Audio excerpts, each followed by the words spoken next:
Muy buen día. Tenemos la lectura de la liturgia de la palabra del día martes 2 de diciembre, en la primera semana del tiempo de Adviento, ciclo A. Bueno, comenzamos con la primera lectura del libro de Isaías, capítulo 11, versículos del 1 al 10. Muy bien, nos dice el profeta Isaías. Aquel día brotará un renuevo del tronco de Jesé, y de su raíz florecerá un vástago. Bueno, nuevamente, aquí es una alusión directa al Mesías, ¿no? El renuevo del tronco de Jesé es precisamente eh, David, ¿no? Cuyo padre es eh, Isaí o Jesé, en este caso, ¿no? Se lo toma como Jesé. Pero mesiánicamente se atribuye al Mesías, ¿no? Que también se le conoce en eh, argot semita como el hijo de David. Y continúa. Sobre él se posará el Espíritu del Señor, espíritu de sabiduría y entendimiento, espíritu de consejo y fortaleza, espíritu de ciencia y temor del Señor. Bueno, acá están mencionados en parejas los dones del Espíritu Santo, ¿no? Y precisamente el Espíritu del Señor, ¿no? ¿Qué es el Espíritu Santo? Que será el que se pose sobre Jesucristo en el bautismo. Y también cuando lee el capítulo 61 del profeta Isaías, ¿no? Bueno, continúa. Lo inspirará el temor del Señor. No juzgará por apariencias ni sentenciará de oídas. Juzgará a los pobres con justicia, sentenciará la tierra, pero golpeará al violento con vara de su boca y con el soplo de sus labios hará morir al malvado. Bueno, juzgará, ¿no? Entonces, ¿quién juzga? Sino el juez. Y el juez, obviamente, es el atributo del Mesías.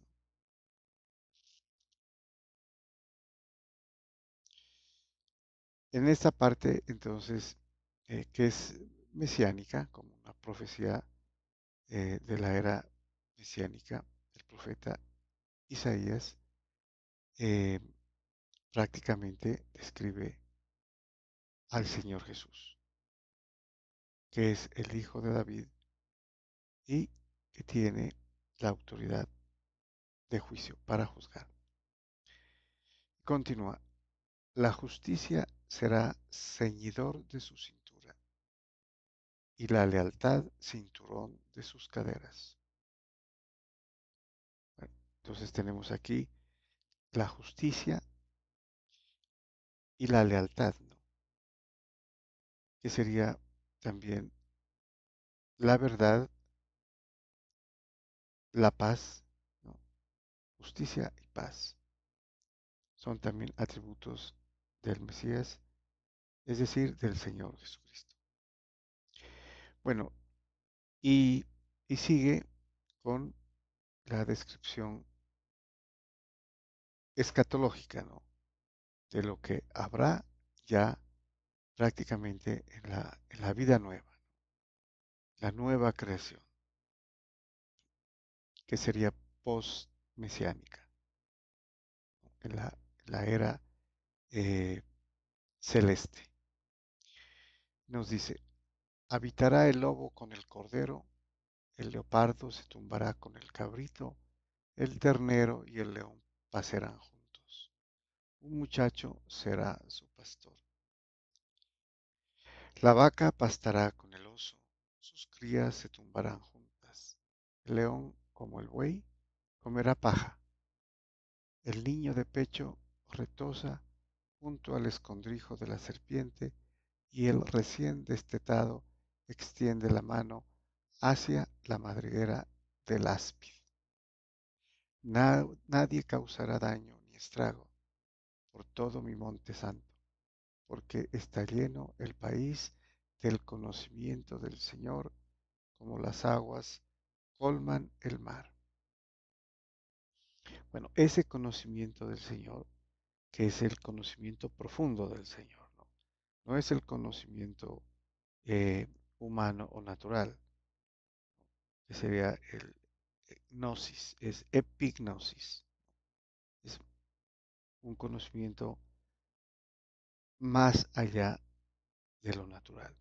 Por eso aquí, conocimiento del Señor es el conocimiento de Dios, como las aguas colman el mar, o sea, pleno. Y eso no se dará solo aquí, digamos, terrenamente hablando, ¿no? Sino ya en una época eh, celestial. Y termina, aquel día la raíz de Jesé será elevada como enseña de los pueblos. Se volverán hacia ella las naciones y será gloriosa su morada. Pues aquí está también eh, descrito el universalismo de esa era, en el que la iglesia triunfal, ¿no? Obviamente después de una prueba, eh, estará, dice, gloriosa, ¿no? Las naciones se han vuelto hacia su morada, que es precisamente el cielo.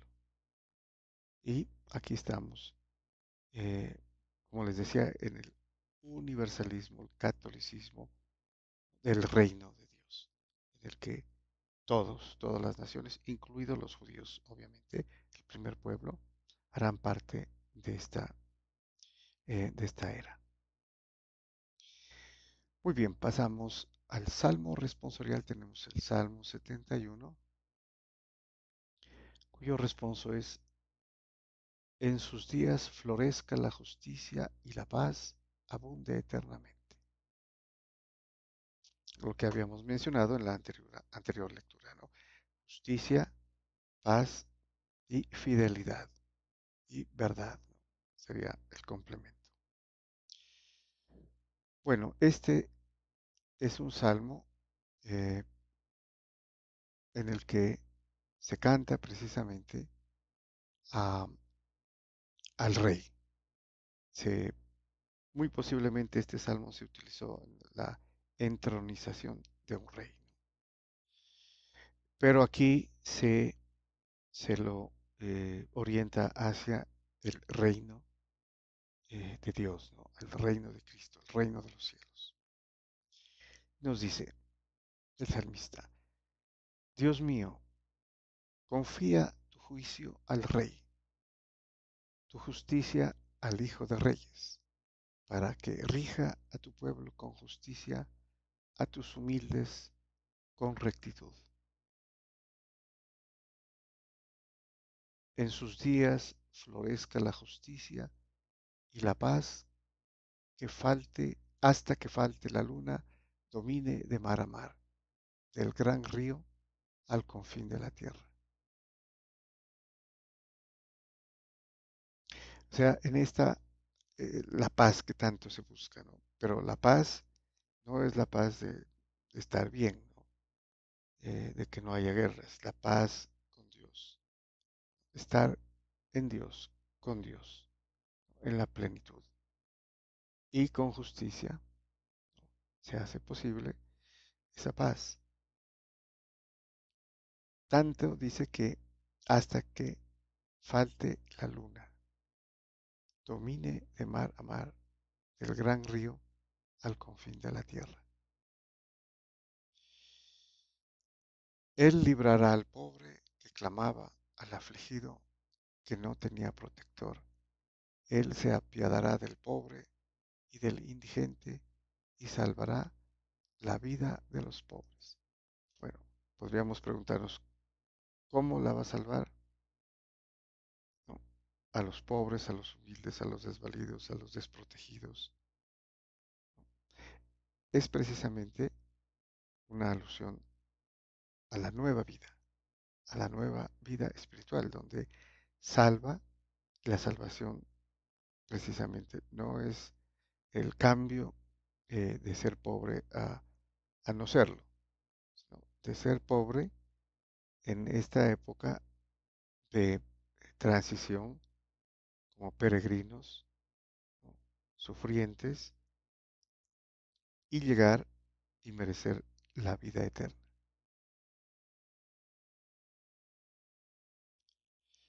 Y termina, que su nombre sea eterno y su fama dure como el sol. Él sea la bendición de todos los pueblos y lo proclamen dichoso todas las razas de la tierra. Nuevamente, ¿no? El universalismo total, todas las naciones, todos los hombres, todas las razas, todas las lenguas, ¿no? Harán parte de esa época de la nueva Jerusalén, ¿no? La Jerusalén celestial. Muy bien, y pasamos al Evangelio. Tenemos el Evangelio según San Lucas, capítulo 10, versículos del 21 al 24, cuyo título temático es Jesús lleno de alegría en el Espíritu Santo. Nos dice San Lucas, en aquella hora Jesús se llenó de alegría en el Espíritu Santo y dijo, bueno, esta es una de las eh, más hermosas oraciones, ¿no? Que hace el Señor Jesús, dirigiéndose al Padre. Y empieza dando gracias, que sería un ejemplo a seguir, ¿no? Dar gracias antes de pedir. Dice el Señor Jesús, te doy gracias, Padre, Señor del cielo y de la tierra, porque has escondido estas cosas a los sabios y entendidos y las has revelado a los pequeños. Sí, Padre, porque así te ha parecido bien. Bueno, la voluntad del Padre, ¿no? Y el Señor Jesús agradece lo que ha hecho el Padre, que es revelar estas cosas que están pasando, pasaron hace 2000 años, y que se las reveló a los pobres, a los pequeños, y no a los sabios y a los entendidos, que en ese caso serían eh, los fariseos y las autoridades religiosas, ¿no? Judías. En el sentido no que las haya ocultado, ¿no? O impedido, sino que ellos precisamente por eh, hacerse los entendidos no conocieron y no reconocieron al Señor. Pero los pequeños, los pobres, los humildes, sí lo hicieron, porque era todo lo que tenían. Y continúa. Todo me ha sido entregado por mi Padre, y nadie conoce quién es el Hijo sino el Padre, ni quién es el Padre sino el Hijo, y aquel a quien el Hijo se lo quiera revelar. Bueno, aquí dice bastante, ¿no? Dice, todo me ha sido entregado por mi Padre.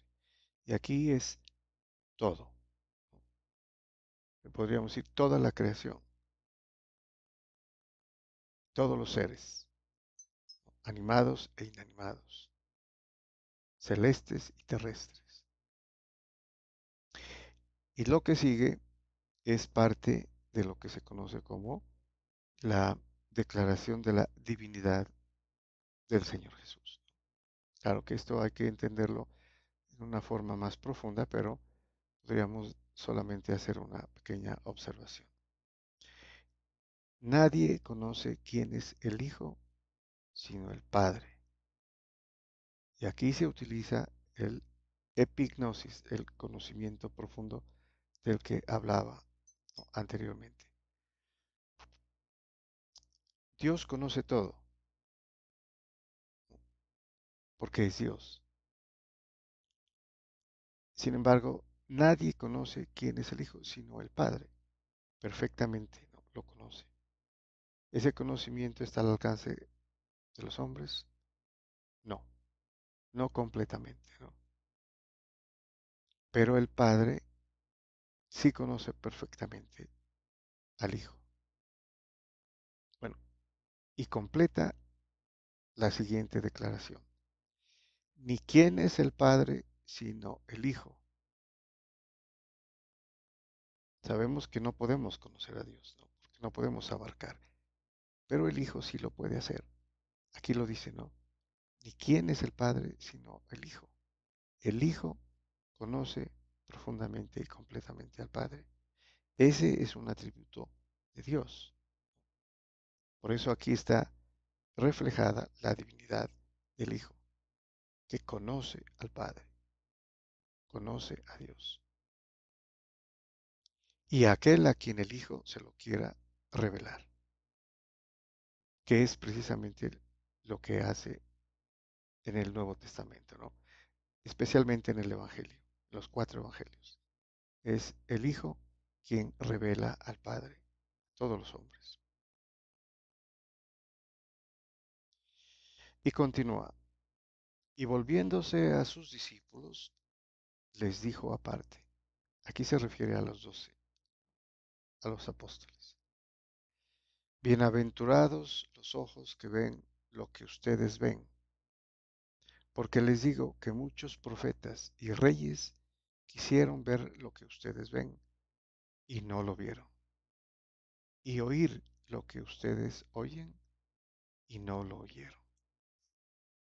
Los llama bienaventurados a los apóstoles, porque son testigos de excepción en ese momento histórico en el que está Él con sus discípulos, Dios mismo, ¿no?, encarnado. Y aquí les enfatiza, ¿no? Miren lo que tienen enfrente, miren de qué son testigos y de quién, porque esto muchos profetas quisieron ver, anhelaban, ¿no?, como Abraham, como el rey David, anhelaban ver al Mesías, y todos los profetas, reyes, profetas, sacerdotes, y no lo vieron. Y escuchar, oír lo que ustedes oyen y no lo oyeron, ¿no? Es precisamente la enunciación que los apóstoles estaban escuchando en ese momento. No lo oyeron. Entonces los apóstoles son y se hicieron, ¿no?, por mandato del Señor y por amor al Señor, testigos, dando su vida por el Evangelio y por el Señor Jesús. Muy bien, muchas gracias y bendiciones.